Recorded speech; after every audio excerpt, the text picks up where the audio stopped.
নমস্কাৰ আপোনালোকে চাবলৈ আৰম্ভ কৰিছে আছামিজ ট্ৰেণ্ডিং আজি 7 মাৰ্চ আৰু আজি ৰাতিপুৱাৰ কেইবাটাও গুৰুত্বপূৰ্ণ খবৰ আহি পৰিছে আৰু এনেধৰণৰ খবৰসমূহ নিতৌ চাবলৈ চেনেলটো ছাবস্ক্ৰাইব কৰি ভিডিঅ'টোত এটা লাইক কৰি দিবলৈ ৰাতিপুৱাৰ প্ৰথমটো গুৰুত্বপূৰ্ণ খবৰ অসমত বৰ্তমান যি ৰাজনীতি হৈ আছে এই ৰাজনীতি অসমৰ খিলঞ্জীয়া ভূমিপুত্ৰৰ বাবে হোৱা নাই এই ৰাজনীতি হৈছে অসমৰ এজন বিশেষ মানুহৰ সুবিধাৰ বাবে এজন মানুহৰ লাভালাভৰ বাবে এতিয়া অসমত ৰাজনীতি হৈছে মুখ্যমন্ত্ৰী ডক্টৰ হিমন্ত বিশ্ব শৰ্মাক উদ্দেশ্যি এইদৰে মন্তব্য কৰে প্ৰদেশ কংগ্ৰেছৰ সভাপতি গৌৰৱ গগৈয়ে পুনৰবাৰ ৰাজ্যৰ মুখ্যমন্ত্ৰী ডক্টৰ হিমন্ত বিশ্ব শৰ্মাৰ বিৰুদ্ধে আক্ৰমণাত্মক ৰূপত দেখিবলৈ পোৱা গৈছে প্ৰদেশ কংগ্ৰেছৰ সভাপতি গৌৰৱক লগতে হিমন্ত বিশ্ব শৰ্মা আৰু মৌলানা বদৰুদ্দিন আজমল সন্দৰ্ভতো মন্তব্য কৰিছে গৌৰৱ গগৈয়ে বদৰুদ্দিন আজমল হিমন্ত বিশ্ব শৰ্মাৰ 108 AIUDF দল হিমন্ত বিশ্ব শৰ্মাৰ শত্ৰু নহয় AIUDF দল হিমন্ত বিশ্ব শৰ্মা আৰু বিজেপিৰ বাবে বন্ধু এইদৰে মৌলানা বদৰুদ্দিন আজমল আৰু হিমন্ত বিশ্ব শৰ্মাৰ মাজত থকা সম্পৰ্কক লৈ এইদৰে মন্তব্য কৰে প্ৰদেশ কংগ্ৰেছৰ সভাপতি গৌৰৱ গগৈয়ে মুঠতে মুখ্যমন্ত্ৰী হিমন্ত বিশ্ব শৰ্মাৰ বিৰুদ্ধে সৰব গৌৰৱ গগৈ দিবলৈছো আন এটা গুৰুত্বপূৰ্ণ খবৰ 2026 চনৰ বিধানসভা নিৰ্বাচনক লৈ এতিয়া ব্যাপক তৎপৰতা দেখিবলৈ পোৱা গৈছে কংগ্ৰেছ দলৰ গোপন বৈঠক অনুষ্ঠিত হৈছে কংগ্ৰেছ দলৰ মীৰা বৰঠাকুৰৰ বাসগৃহত কংগ্ৰেছ দলৰ এই গুৰুত্বপূৰ্ণ বৈঠক 2026 চনৰ বিধানসভা নিৰ্বাচনক লৈ কেইবাটাও ৰণকৌশল প্ৰস্তুত কৰা হৈছে এই বৈঠকত উপস্থিত আছিল প্ৰদেশ কংগ্ৰেছৰ সভাপতি গৌৰৱ গগৈ বিৰোধী দলপতি দেৱব্ৰত শইকীয়া লগতে কংগ্ৰেছৰ কেইবাগৰাকীও জ্যেষ্ঠ নেতা এই বৈঠকত উপস্থিত আছিল আৰু এই বৈঠকতেই 2026 চনৰ বিধানসভা নিৰ্বাচনৰ কংগ্ৰেছৰ দ্বিতীয় প্ৰাৰ্থীৰ তালিকা সন্দৰ্ভতো আলোচনা কৰা হৈছে বুলি জানিব পৰা গৈছে দিবলৈছো আন এটা ব্ৰেকিং নিউজ মুখ্যমন্ত্ৰী ডক্টৰ হিমন্ত বিশ্ব শৰ্মা আৰু বিজেপিৰ যি আশীৰ্বাদ যাত্ৰা চলি আছে সেই যাত্ৰাৰ সন্দৰ্ভত এইবাৰ মন্তব্য কৰিছে লুৰিণজ্যোতি গগৈয়ে ইয়া কিয় অভিশাপ যাত্ৰা লুৰিণজ্যোতি গগৈৰ ব্যাখ্যা খিলঞ্জীয়া জনজাতীয় মানুহৰ 49,500 বিঘা মাটি আম্বানী গডৰেজ ৰামদেৱক দি দিছে হিমন্ত বিশ্ব শৰ্মাই মুখ্যমন্ত্ৰীৰ পৰিয়ালে সম্পত্তিৰ পাহাৰ সাজিলে হিচাপ দি যাম মাটিৰ খাজনা 7 গুণ পৰ্যন্ত বৃদ্ধি কৰিলে বিজেপি চৰকাৰে অত্যাৱশ্যকীয় সামগ্ৰীৰ মূল্য 270% বৃদ্ধি কৰিলে গিৰগাই কেলেংকাৰী কৰি সনাতনী হিন্দুৰ কথা কৈছে বিজেপিয়ে টোলগেট 27খনলৈ বৃদ্ধিৰ লক্ষ্য এওঁলোকৰ খিলঞ্জীয়াৰ অধিকাৰৰ কথা কয় অথচ অসম চুক্তিৰ 6 নং দফা কাৰ্যকৰী কৰি অসমীয়া মানুহক সাংবিধানিক সুৰক্ষা নিদিলে বিজেপিয়ে মুখৰে খিলঞ্জীয়াৰ সুৰক্ষাৰ কথা কয় বাস্তৱত 6 জনগোষ্ঠীৰ জনজাতিকৰণ নকৰিলে ভাৰতীয় জনতা পাৰ্টিয়ে এইদৰে মুখ্যমন্ত্ৰী হিমন্ত বিশ্ব শৰ্মা আৰু বিজেপিৰ আশীৰ্বাদ যাত্ৰাক অভিশাপ যাত্ৰা আখ্যা দি ব্যাখ্যা আগবঢ়াইছে অসম জাতীয় পৰিষদৰ সভাপতি লুৰিণজ্যোতি গগৈয়ে মুখ্যমন্ত্ৰী হিমন্ত বিশ্ব শৰ্মা আৰু হিমন্ত বিশ্ব শৰ্মাৰ পৰিয়ালৰ নামত থকা সম্পত্তিক লৈ এইবাৰ তথ্য দাঙি ধৰিছে লুৰিণজ্যোতি গগৈয়ে দিবলৈছো এটা পলিটিকেল ব্ৰেকিং নিউজ মুখ্যমন্ত্ৰী হিমন্ত বিশ্ব শৰ্মাৰ ৰাজনৈতিক প্ৰতিপাদ্যই কামত দিয়া নাই বিটিআৰত সাগ্ৰামা মহিলাৰী আৰু প্ৰমোদ বড়োৰ মাজত আলোচনা হোৱাৰ সলনি বাকযুদ্ধহে তুংগত উঠাৰ উপক্ৰম মুখ্যমন্ত্ৰী হিমন্ত বিশ্ব শৰ্মাই দুয়োটা দলকে লৈ বিধানসভা নিৰ্বাচনত অৱতীৰ্ণ হ'ব বিচাৰিলেও দল দুটাৰ নেতৃত্বই সেয়া যেন কোনো পধ্যেই মানি ল'ব খোজা নাই মুঠতে হিমন্ত বিশ্ব শৰ্মাৰ অংকত এতিয়া আউল লগাইছে প্ৰমোদ বড়োৰ ইউপিপিএল আৰু বিপিএফৰ মিত্ৰতা কেতিয়াও সম্ভৱ নহয় 2026 চনৰ বিধানসভা নিৰ্বাচনত অকলেই ইউপিপিএলে প্ৰতিদ্বন্দ্বিতা কৰিব বুলি ঘোষণা কৰিছে প্ৰমোদ বড়োৱে যাৰ বাবে এতিয়া হল ঠেকত পৰিছে হিমন্ত বিশ্ব শৰ্মা অন্য এটা খবৰ নিজৰ সমষ্টি সুৰক্ষাৰ বাদে একোৱেই নাভাবে অসম গণ পৰিষদৰ সভাপতি অতুল বৰা আৰু কাৰ্যকৰী সভাপতি কেশৱ মহন্তই তাৰ সুযোগ গ্ৰহণ কৰি অগপৰ দুৰ্গত মুখ্যমন্ত্ৰীৰ ঘনিষ্ঠক সংস্থাপিত কৰাৰ অভিযান অব্যাহত ৰাখিছে ডক্টৰ হিমন্ত বিশ্ব শৰ্মাই 2021 বৰ্ষৰ দৰে 2026 বৰ্ষৰ নিৰ্বাচনতো অগপৰ দখলত থকা সমষ্টি কাৰ্খী মুখ্যমন্ত্ৰীৰ ঘনিষ্ঠক সংস্থাপিত কৰাৰ কৌশল অৱলম্বন কৰিছে মুখ্যমন্ত্ৰীয়ে অগপৰকৈ নিৰ্বাচন খেলিবলৈ সাজু হৈ থকা বহু টিকট প্ৰত্যাশী আৰু কৰ্মীয়ে নেতৃত্বৰ প্ৰতি ক্ষোভ উজাৰি দল এৰিবলৈ এতিয়া সাজু হৈ পৰিছে আৰু অতুল বৰা কেশৱ মহন্তৰ বাবে এইবাৰ অসম গণ পৰিষদত ব্যাপক দল খোখনীয়া দেখিবলৈ পোৱা গৈছে অন্য এটা খবৰ বিহপুৰীয়া বাকীৰ ৰাইজৰ ভাল লগা মতে চলিবলৈ চেষ্টা কৰি আছো এতিয়ালৈকে দলীয় সভা সমিতিৰ আয়োজন হোৱা নাই বিহপুৰীয়াত মোৰ ঘৰলৈ সমষ্টিৰ বিভিন্ন প্ৰান্তৰ পৰা আহি যুৱ প্ৰজন্মই লগ কৰিছে তেওঁলোকৰ লগত ভাৱৰ আদান প্ৰদান কৰিছো বিৰোধী মিত্ৰজোঁটৰ আলোচনা সন্দৰ্ভত এইদৰে মন্তব্য কৰে ন বিজেপি ভূপেন বৰাই কৈছে বিহপুৰীয়াৰ ৰাইজে যি কয় সেয়াই মই কৰিম মুঠতে বিহপুৰীয়াত এতিয়া নিজৰ স্থিতি আৰু নিজৰ শক্তি বৃদ্ধি কৰাৰ লক্ষ্য বান্ধি লৈছে ন বিজেপি ভূপেন কুমাৰ বৰাই অন্য এটা খবৰ আমাৰ বৈদেশিক নীতি আমাৰ ইতিহাস ভৌগোলিক স্থিতি আৰু আমাৰ মূল্যৰ আধাৰত তৈয়াৰ হ'ব লাগে ই সত্য আৰু অহিংসাৰ আধাৰত হোৱা উচিত এতিয়া আমি যি দেখিছোঁ ইয়াত কোনো নীতি নাই এয়া এজন ব্যক্তিৰ আপোচ আত্মসমৰ্পণ আৰু শোষণৰ পৰিণতি ডনাল্ড ট্ৰাম্পৰ ওচৰত মোদী আত্মসমৰ্পণ কৰিছে আৰু মোদী ডনাল্ড ট্ৰাম্পৰ মাজত যি সম্পৰ্ক আৰু মোদী যে ডনাল্ড ট্ৰাম্পৰ কথামতে চলে তাৰ বিৰুদ্ধে এইবাৰ প্ৰধানমন্ত্ৰী নৰেন্দ্ৰ মোদীৰ বিৰুদ্ধে আক্ৰমণাত্মক ৰূপত দেখিবলৈ পোৱা গৈছে কংগ্ৰেছৰ যুৱৰাজ ৰাহুল গান্ধী দিবলৈছো আন এটা পলিটিকেল বিগ ব্ৰেকিং নিউজ অসম গণ পৰিষদত এইবাৰ পদত্যাগৰ জোৱাৰ অসম গণ পৰিষদত কাম কৰি ত্যাগ কৰি একো লাভ নাই দল ত্যাগ কৰি অসম গণ পৰিষদৰ কোষাধ্যক্ষ জয়ন্ত খাউণ্ডৰ বিস্ফোৰণ আৰু ইতিমধ্যেই অসম গণ পৰিষদৰ পৰা দল ত্যাগ কৰিছে এই নেতাগৰাকী অতি শীঘ্ৰেই কংগ্ৰেছ দলত আনুষ্ঠানিকভাৱে যোগদান কৰিব অসম গণ পৰিষদৰ দল ত্যাগ কৰা জয়ন্ত খাউণ্ডৰ পৰৱৰ্তী খবৰ হিমন্ত বিশ্ব শৰ্মাক মুখ্যমন্ত্ৰী বনাবলৈ কংগ্ৰেছক মই দাবী কৰিছিলোঁ মই বিজেপিৰ এজেণ্ট নহয় কংগ্ৰেছে বিজেপিৰ এ টিম হিচাপে কাম কৰি আছে হিমন্ত বিশ্ব শৰ্মাক তৃতীয়খন আসন লাগে বাবে কংগ্ৰেছে কোনো প্ৰাৰ্থী নিদিলে প্ৰদেশ কংগ্ৰেছৰ সভাপতি গৌৰৱ গগৈক প্ৰত্যুত্তৰ AIUDF প্ৰধান মৌলানা বদৰুদ্দিন আজমলৰ গৌৰৱ গগৈয়ে মন্তব্য কৰি কৈছিল যে মৌলানা বদৰুদ্দিন আজমল হিমন্ত বিশ্ব শৰ্মাৰ বাবে 108 যেতিয়াই হিমন্ত বিশ্ব শৰ্মাৰ প্ৰয়োজন হয় তেতিয়াই আজমললৈ ফোন কৰে আৰু তাৰ পিছতেই গৌৰৱ গগৈৰ বিৰুদ্ধে এইদৰে সৰব হৈ পৰিছে মৌলানা বদৰুদ্দিন আজমল অন্য এটা খবৰ আসন ভাগ বটোৱাৰাক লৈ বিৰোধী ঐক্যমঞ্চৰ মাজত সংঘাত অব্যাহত আছে এজেপিক এৰি দিব বিচৰা সমষ্টি কেইটাত কংগ্ৰেছ কৰ্মীৰ ক্ষোভ গুৱাহাটীৰ ৰাজীৱ ভৱনত প্ৰতিবাদ সাব্যস্ত কৰিলে বজালীৰ কংগ্ৰেছ কৰ্মীয়ে লগতে বিন্নাকান্দি মৰিগাঁও খুৱাং আদি সমষ্টি এজেপিক এৰি দিয়াক লৈও ক্ষোভ এতিয়া কংগ্ৰেছ কৰ্মীৰ আৰু আনপিনে বিৰোধী মিত্ৰজোঁটৰ পৰা যেন এক প্ৰকাৰ আউট হৈছে অখিল গগৈ নিশা ফেচবুকত অখিলৰ পোষ্ট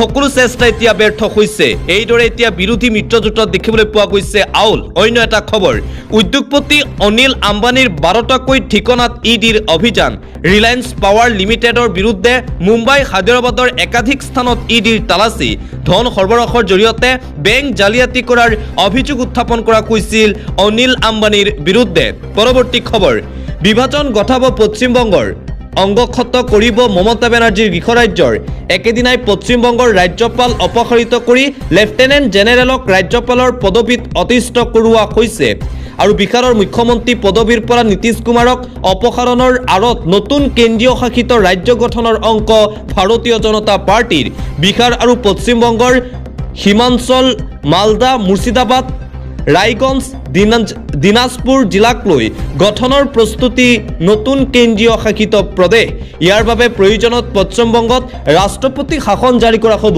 নতুন কেন্দ্ৰীয় শাসিত প্ৰদেশ গঠনৰ বাবে বিহাৰ বিধানসভাত গ্ৰহণ কৰা হ'ব প্ৰস্তাৱ সেয়েহে বিহাৰত বিজেপিৰ নিজা মুখ্যমন্ত্ৰী বিচাৰিলে কেন্দ্ৰীয় চৰকাৰে বিহাৰৰ সাংসদ পাপু যাদৱৰ এই দাবীত এতিয়া সমগ্ৰ ভাৰতবৰ্ষৰ ৰাজনীতিত সৃষ্টি হৈছে তীব্ৰ জোকাৰণি বিজেপিৰ এই নিকৃষ্ট কাণ্ড পোহৰলৈ আহিছে অন্য এটা খবৰ অসমত সলনি হ'ল ভোটদানৰ প্ৰক্ৰিয়া 26ৰ নিৰ্বাচনৰ পূৰ্বে জানি লওক কেনেকৈ আপুনি ভোট দিব ইতিমধ্যে সলনি হৈছে ভোটদানৰ প্ৰক্ৰিয়া অসমত প্ৰথমবাৰলৈ সলনি কৰা হ'ল ভোটদানৰ প্ৰক্ৰিয়া প্ৰথমবাৰলৈ ভোট কেন্দ্ৰৰ চৌহদলৈ নিব নোৱাৰিব মোবাইল ফোন অসমত প্ৰথমবাৰলৈ ভোটাৰ কাৰ্ডত সংযোগ কৰা হ'ল ৰঙীন ফটো একেলগে 1200 লোকে সাব্যস্ত কৰিব পাৰিব নিজৰ ভোটাধিকাৰ ৰাজনৈতিক দলৰ কাৰ্যালয়ৰ দূৰত্ব 600 মিটাৰলৈ হ্ৰাস অন্তিম পৰ্যায়লৈ তালিকাত নাম নখালৈকে নাম অন্তৰ্ভুক্ত কৰাৰ সুযোগ দুটা পৰ্যায়ৰ মাজেৰে ভোটাৰ লিষ্টত নাম অন্তৰ্ভুক্ত কৰিব পাৰিব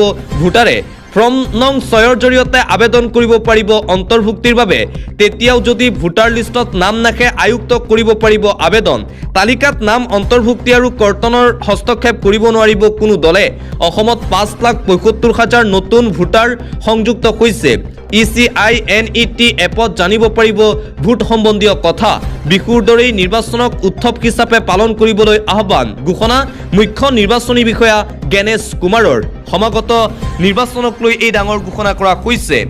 অন্য এটা খবৰ, আমেৰিকাৰ সৈতে সম্পৰ্ক ছেট কৰিব মুছলমান ৰাষ্ট্ৰই। মুছলমান ৰাষ্ট্ৰৰ সাহসী সিদ্ধান্ত, যাৰ বাবে এতিয়া চিন্তিত হৈ পৰিছে আমেৰিকা যুক্তৰাষ্ট্ৰৰ ৰাষ্ট্ৰপতি ডনাল্ড ট্ৰাম্প। আমেৰিকাৰ বিৰুদ্ধে মধ্যপ্ৰাচ্যৰ মুছলমান ৰাষ্ট্ৰৰ এক সাহসী সিদ্ধান্ত। আমেৰিকাৰ সৈতে সম্পৰ্ক ছেট কৰিব এতিয়া মুছলমান কাণ্ট্ৰিসমূহে। যুদ্ধ আৰম্ভ কৰি একাষৰীয়া হ'ল আমেৰিকা যুক্তৰাষ্ট্ৰ। সন্ত্ৰাসী ট্ৰাম্পক উচিত শিক্ষা দিবলৈ একত্ৰিত মধ্যপ্ৰাচ্যৰ দেশ। আমেৰিকাৰ সেনাক ঠাই দি ধ্বংসৰ মুখ দেখিছে এতিয়া মধ্যপ্ৰাচ্যই। ইৰাণৰ সৈতে বিশ্বাসঘাতকতা কৰাৰ ফল ভুগিছে মুছলমান ৰাষ্ট্ৰই। আমেৰিকাত কৰা সকলো বিনিয়োগ উঠাই ল'ব আৰৱ দেশে। সৌদি আৰব, UAE, কাটাৰ আৰু কুৱেটে ল'ব এই ডাঙৰ সিদ্ধান্ত। যুদ্ধত আমেৰিকাৰ বাবে যথেষ্ট লোকচান ভৰিছে এই ৰাষ্ট্ৰসমূহে। এতিয়া আমেৰিকাই সুৰক্ষা দিব পৰা নাই মুছলমান ৰাষ্ট্ৰসমূহক, যোগান ধৰিব পৰা নাই ডিফেন্স ছিষ্টেম, অস্ত্ৰ শস্ত্ৰ। আমেৰিকাত কৰা সকলো বিনিয়োগ উঠাই লোকচান পূৰণ কৰাৰ সিদ্ধান্ত। যুদ্ধৰ পূৰ্বে মধ্যপ্ৰাচ্যৰ দেশসমূহক কোনো খবৰ নিদিয়াৰ অভিযোগ।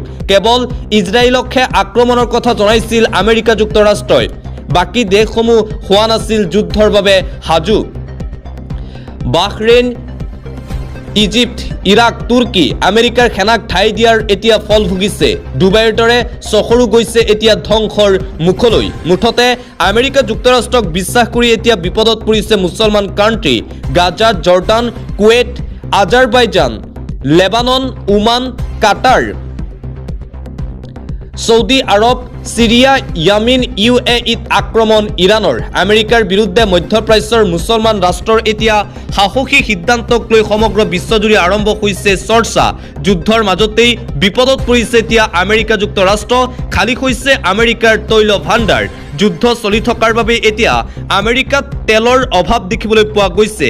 খালী হৈ পৰিছে আমেৰিকাৰ তৈল ভাণ্ডাৰ। মুঠতে যুদ্ধত অংশগ্ৰহণ কৰি এতিয়া মহা বিপদত পৰিছে ডনাল্ড ট্ৰাম্প। যুদ্ধৰ নিয়ম ভংগ কৰিলে আমেৰিকাই।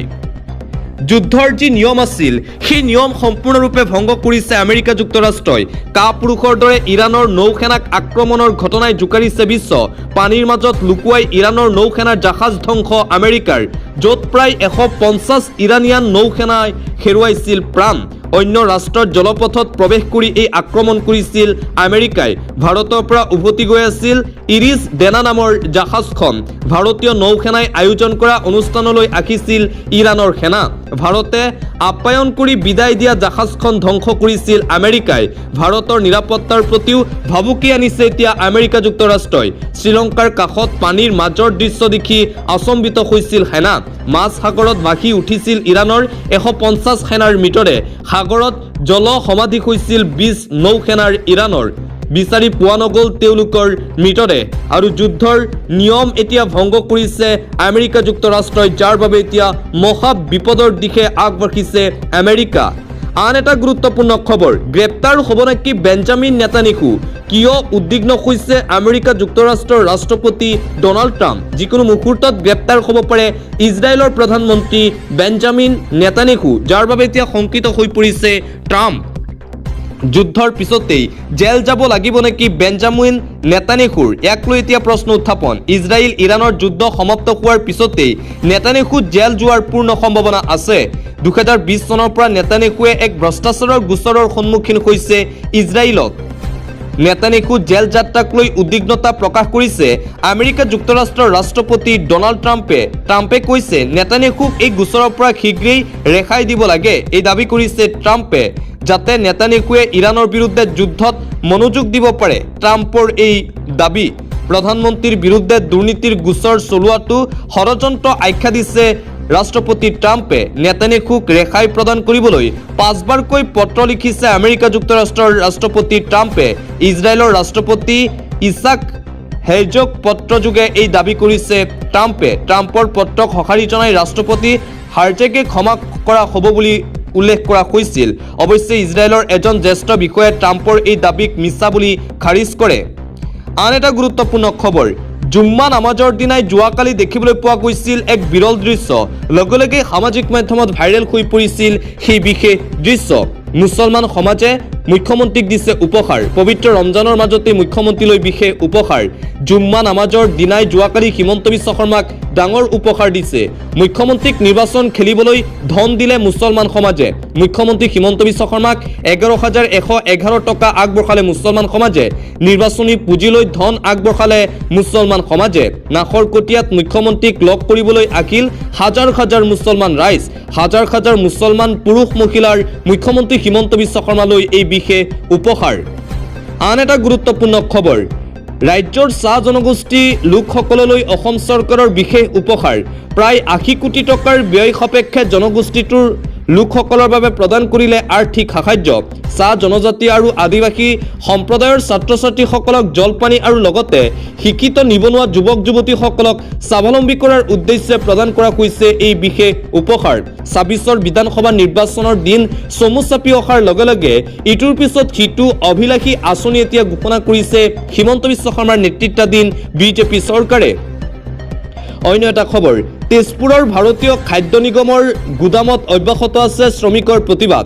কৰ্মচাৰীৰ ভৱিষ্যত নিধিৰ 25 লাখ টকা আদায়ৰ দাবীত দীৰ্ঘদিনৰ পৰা শ্ৰমিকসকলে প্ৰতিবাদ কৰি আহিছে যদিও ঠিকাদাৰ দুলদুল চৌধুৰীয়ে সমগ্ৰ বিষয়টোত গুৰুত্ব নিদিয়াৰ অভিযোগ উত্থাপন। ইফালে শ্ৰমিকৰ প্ৰতিবাদৰ ফলত গুদামলৈ অনা খাদ্য সামগ্ৰী ৰেলৰ ডবাৰ ভিতৰতেই নষ্ট হ'বলৈ আৰম্ভ কৰিছে।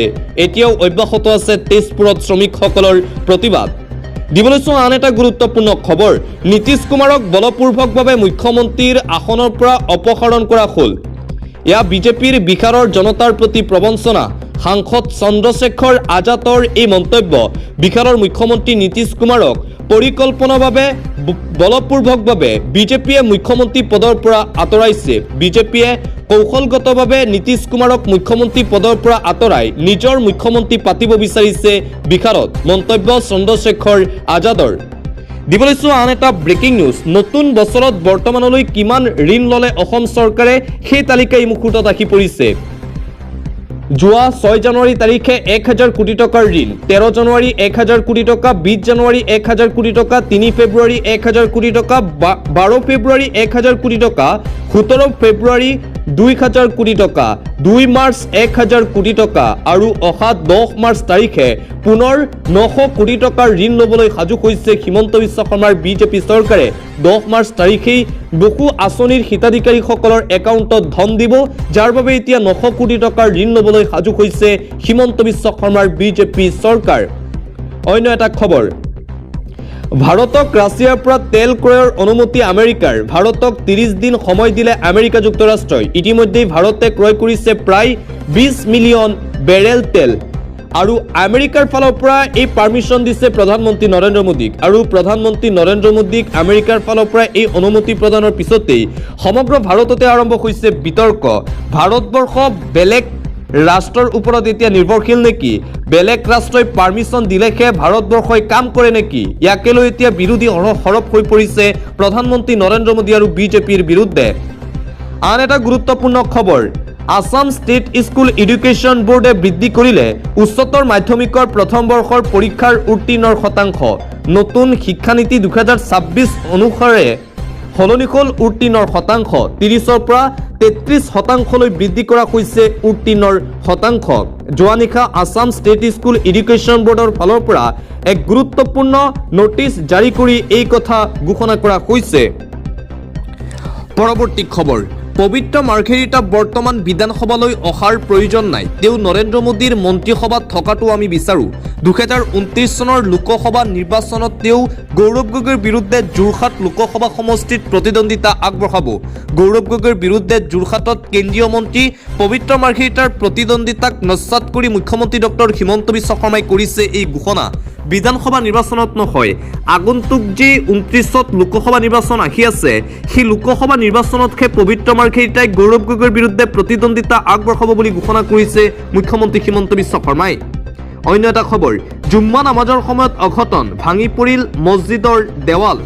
যোৱাকালি পবিত্ৰ জুম্মা নামাজৰ সময়তেই শিহৰণকাৰী দুৰ্ঘটনা সংঘটিত হৈছিল। নামাজ আদায়ৰ সময়তেই খহি পৰিল মছজিদৰ দেৱাল। লগে লগে হাহাকাৰ নামাজীৰ মাজত। আল্লাহক দোৱা কৰাৰ সময়তেই এই ভয়ংকৰ ঘটনা সংঘটিত হয়। নামাজীৰ অৱস্থা অত্যন্ত সংকটজনক বুলি জানিব পৰা গৈছে। ৰমজানৰ ৰোজাৰ বাবে ভিৰ আছিল মছজিদটোত। ততাততীয়াকৈ হাস্পাতাললৈ প্ৰেৰণ কৰা হৈছে আঘাতপ্ৰাপ্ত নামাজীক। ৰাজস্থানৰ জয়পুৰৰ শাস্ত্ৰীনগৰত এই অঘটন সংঘটিত হৈছে। যোৱাকালি জুম্মা নামাজৰ দিনটোতেই এই অঘটন সংঘটিত হয় ৰাজস্থানত। পৰৱৰ্তী খবৰ, চৰকাৰী ঘৰ নোপোৱা সকললৈ ভাল খবৰ। মাৰ্চ মাহৰ পৰাই পাব PMA ঘৰ। চৰকাৰী ঘৰক লৈ অৱশেষত আহি গ'ল এটা ভাল খবৰ। আপোনাক চৰকাৰী ঘৰ লাগিব নেকি? তেন্তে আপোনাৰ বাবে এটা সুখবৰ। আপুনি এতিয়াও প্ৰধানমন্ত্ৰী আৱাস যোজনাৰ ঘৰ পোৱা নাই নেকি? এতিয়া আৰু চিন্তা কৰাৰ কোনো ধৰণৰ প্ৰয়োজন নাই আপোনাক। চৰকাৰী পকী ঘৰক লৈ চৰকাৰৰ ফালৰ পৰা বৃহৎ ঘোষণা কৰা হৈছে। ভূমিপট্টাৰ লগতে পাব চৰকাৰৰ ফালৰ পৰা চৰকাৰী পকী ঘৰ। 13 মাৰ্চৰ পৰা আৰম্ভ হ'ব এই অভিযান। যিসকলে মাটিৰ পট্টা পাব সেই পৰিয়ালক চৰকাৰে দিব ঘৰ। ইতিমধ্যেই ভাৰত চৰকাৰৰ ফালৰ পৰা আহিছে এই অনুমোদন। শিৱৰাজ সিং চৌহানক প্ৰস্তাৱ ৰাজ্য চৰকাৰৰ। চাহ শ্ৰমিকৰ ভূমিৰ পট্টাক লৈ মুখ্যমন্ত্ৰীৰ এই ঘোষণা। চৰকাৰী ঘৰক লৈ এই ভাল খবৰ দিছে কেন্দ্ৰীয় চৰকাৰে। যিসকল লোকে চৰকাৰী ঘৰ পোৱা নাই সেই লোকসকলে অতি শীঘ্ৰেই চৰকাৰৰ ফালৰ পৰা চৰকাৰী ঘৰ লাভ কৰিব। মাটিৰ পট্টাৰ লগতে চৰকাৰী ঘৰ দিয়া হ'ব সেই লোকলৈ। ইতিমধ্যেই চৰকাৰী পকী ঘৰ আৰু মাটিৰ পট্টাক লৈ এই ডাঙৰ ঘোষণা কৰিছে ৰাজ্যৰ মুখ্যমন্ত্ৰী ডক্টৰ হিমন্ত বিশ্ব শৰ্মাই। দিবলৈছো বতৰক লৈ এটা গুৰুত্বপূৰ্ণ খবৰ। আগন্তুক 5 দিনত ৰাজ্যত ধুমুহা বৰষুণৰ এলাৰ্ট জাৰি কৰা হৈছে। বতৰ বিজ্ঞান কেন্দ্ৰৰ ফালৰ পৰা বতৰক লৈ আগজাননী দিয়া হৈছে। সাৱধান হৈ থাকক। আগন্তুক 5 দিনত ৰাজ্যত হ'ব পাৰে ধুমুহা বৰষুণ। বৰঝাৰস্থিত বতৰ বিজ্ঞান কেন্দ্ৰৰ সতৰ্কবাণী। 10 মাৰ্চ পৰ্যন্ত ধুমুহা বৰষুণ, বিজুলীৰ ঢেৰেকনিৰ এলাৰ্ট। নিৰ্বাচনী প্ৰচাৰত বিধি পতালি দিব বতৰে। উত্তৰ পূৰ্বাঞ্চলৰ কেইবাখনো ৰাজ্যত সলনি হ'ব বতৰ। অসমকে ধৰি মেঘালয়, অৰুণাচলত বতৰে ল'ব কাল ৰূপ। উজনি অসম, নামনি অসম সকলোতে পৰিব ইয়াৰ প্ৰভাৱ। আগন্তুক 5 দিনত ৰাজ্যত প্ৰচণ্ড ধুমুহা বৰষুণৰ এলাৰ্ট জাৰি কৰা হৈছে। অসমৰ প্ৰত্যেকখন জিলালৈ এই এলাৰ্ট জাৰি কৰা হৈছে বতৰ বিজ্ঞান কেন্দ্ৰৰ ফালৰ পৰা। অসমকে ধৰি মেঘালয়, অৰুণাচল প্ৰদেশতো এই এলাৰ্ট জাৰি কৰা হৈছে। আগন্তুক 5টা দিন সকলোকে সাৱধান হৈ থাকিবলৈ আহ্বান জনোৱা হৈছে। অত্যাৱশ্যকীয় কাম নাথাকিলে ঘৰৰ পৰা বাহিৰত নাযাব, কিয়নো বৰষুণ ধুমুহাৰ লগতে বিজুলী ঢেৰেকনিৰো এলাৰ্ট জাৰি কৰা হৈছে বতৰ বিজ্ঞান কেন্দ্ৰৰ ফালৰ পৰা। পৰৱৰ্তী খবৰ, বৰপেটাৰ হোলী উৎসৱৰ পৰা আহিছে দুখবৰ। 3 কিশোৰীৰ মৃত্যু হৈছে বুলি জানিব পৰা গৈছে। বৰপেটাৰ হোলী উৎসৱৰ পৰা আহিছে এটা দুখবৰ। ব্ৰহ্মপুত্ৰৰ বুকুত পৰিল 6 কিশোৰী। এই পৰ্যন্ত 3 কিশোৰীৰ কৰুণ মৃত্যুৰ খবৰ আমি লাভ কৰিছোঁ। মৃত্যু ৰাজকুমাৰ টিয়ৰ, বিঞ্চ মাঝি, অনিতা টিয়ৰৰ। বৰ্তমানে সন্ধানহীন ৰীতা টিয়ৰ নামৰ এগৰাকী কিশোৰী। হোলী খেলি ব্ৰহ্মপুত্ৰত গা ধুবলৈ যাওঁতেই মৃত্যু হৈছে। বৰপেটাৰ বখুৰীত এই শোকাবহ ঘটনা সংঘটিত হৈছে বুলি জানিব পৰা গৈছে। জীৱিত অৱস্থাত ব্ৰহ্মপুত্ৰৰ পৰা উদ্ধাৰ 2জনক। বৰপেটাৰ পৰা আহিছে এই দুখবৰ। হোলীৰ আনন্দ উল্লাসৰ মাজতেই বৰপেটাৰ পৰা আহিছে এই দুখবৰটো। বৰপেটাৰ 3 কিশোৰীৰ মৃত্যু। অন্য এটা খবৰ, ঘোষণা হ'ল UPSCৰ ফলাফল। উজলিল অসমৰ 3 সন্তান। যোৱা নিশা ঘোষণা কৰা হ'ল UPSCৰ ৰিজাল্ট। UPSC 2025 বৰ্ষৰ ফলাফল ঘোষণা কৰা হৈছে। সংযুক্ত লোকসেৱা আয়োগৰ পৰীক্ষাত উজলিল অসমৰ 3 সন্তান। UPSCৰ শীৰ্ষত অনুজ অগ্নিহোত্ৰী। 2023 চনৰ এইমছৰ পৰা MBBS গ্ৰেজুৱেট অনুজ। 187 স্থানত অভিজ্ঞান খাউণ্ড। 570 স্থানত অভিজ্ঞানজ্যোতি বৰা। 777 স্থানত বাস্যতা শইকীয়া। দেশৰ ভিতৰতে দ্বিতীয় স্থানত ৰাজেশ্বৰী সুভেম। দেশৰ ভিতৰতে তৃতীয় স্থানত আকং দুল। দেশৰ ভিতৰতে চতুৰ্থ স্থানত ৰাঘৱ জুনজুনাৱালা। দেশৰ ভিতৰতে 5ম স্থানত ঈশান ভাটনাগৰ। ঘোষণা কৰা হ'ল 2025 বৰ্ষৰ UPSCৰ ফলাফল। অসমৰ 3গৰাকী শিক্ষাৰ্থী উজলিল UPSCত।